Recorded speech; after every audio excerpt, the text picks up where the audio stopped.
n'est pas le grand conseil, c'est un comité pour être rapport, un sous-comité qui finit là. Bon, on connaît très bien dans le sous-comité, l'OP Components, finit là dans le cas, parce que nous ne sommes pas d'accord avec la façon dont on impose nous un rapport, que peut venir un élément variable dedans, surtout dans le secteur privé, que peut venir dire productivité bonus, tout un bonus qui patron a contrôle là, pour prendre ça en considération. Donc nous sommes pas d'accord et aujourd'hui le chairperson dit non, mais c'était une erreur, façon qui s'est présentée dernière fois. Donc nous encore dans le statu quo, parce que depuis sa comité a commencé jusqu'à maintenant, l'employeur a besoin de low profile, je ne peux pas faire aucune proposition chiffrée. Je n'ai que dire, bon, nous l'intention là, mais nous encore point zéro. Là, nous allons procéder par une espèce de méthodologie. Dans les autres pays, comment déterminer le salaire minimal, c'est un pourcentage du salaire médian. Mais comment nous, à Maurice, nous ne sommes pas capables de prendre le même pourcentage que l'autre pays parce que plus de 50 ans, nous pouvons une mauvaise distribution des salaires.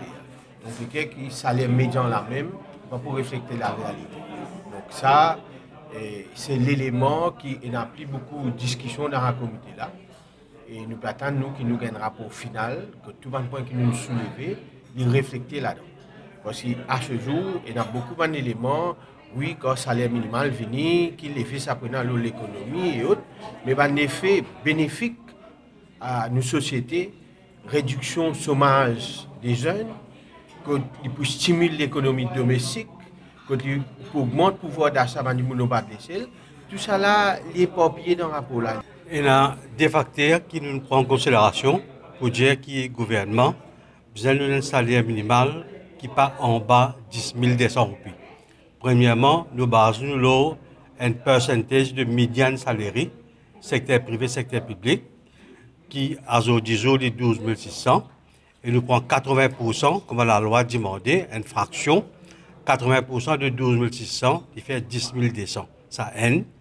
Deuxième décision, ministre des Finances, Pravin Jagnnath, quand il annonce le budget, il introduire le negative income tax. C'est une décision qui est bien appréciée, que tu en support à Bandimoun qui gagne moins que 10 000 roupies. Et le ministre des Finances, il fait arrive le chiffre de 10 000 roupies quand il prend en considération 80% de salaire médian dans Maurice. Là, comme ça, le mouvement syndical peut dire que plus il casse qu'un travailleur besoin de toucher, il ne besoin pas en bas de 10 000 roupies. Mon livret, il y a un fait que l'écart salarial, il continue de grandir dans Maurice.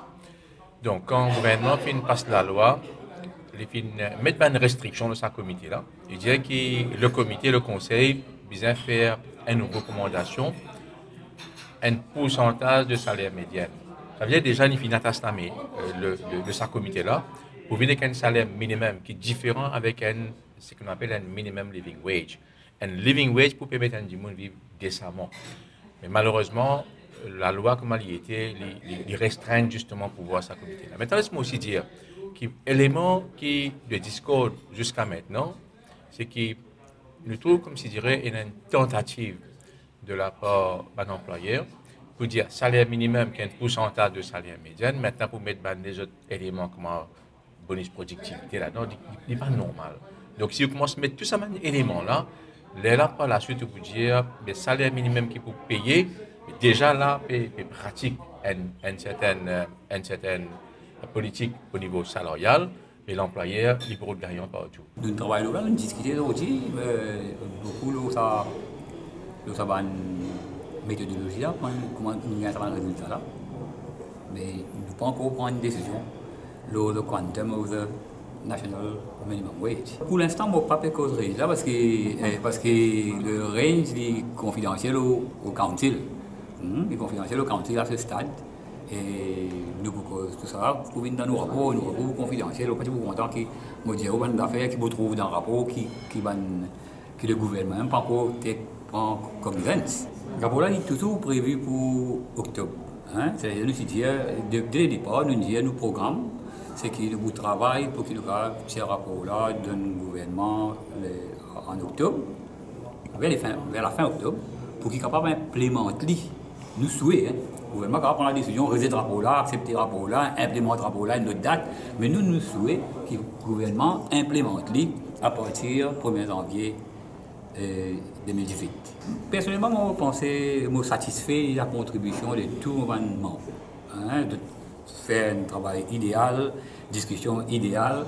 Il y a 7 mois ou 8 mois de discussion là, et je vais travailler dans un sous-comité, et employeurs, et employés, et représentants de ban ministère. Il y a 3 types de représentants. Il y a un ministère, ministère par exemple, Prime Minister's Office, Finance, Labour, et cross-section. Alors, employés dans le secteur public, secteur privé, secteur privé, on a différents membres, on a différents points de vue. Dans le secteur privé là-même, on a différents points de vue. Bon, secteur public, on a un autre stand vis-à-vis le minimum wage.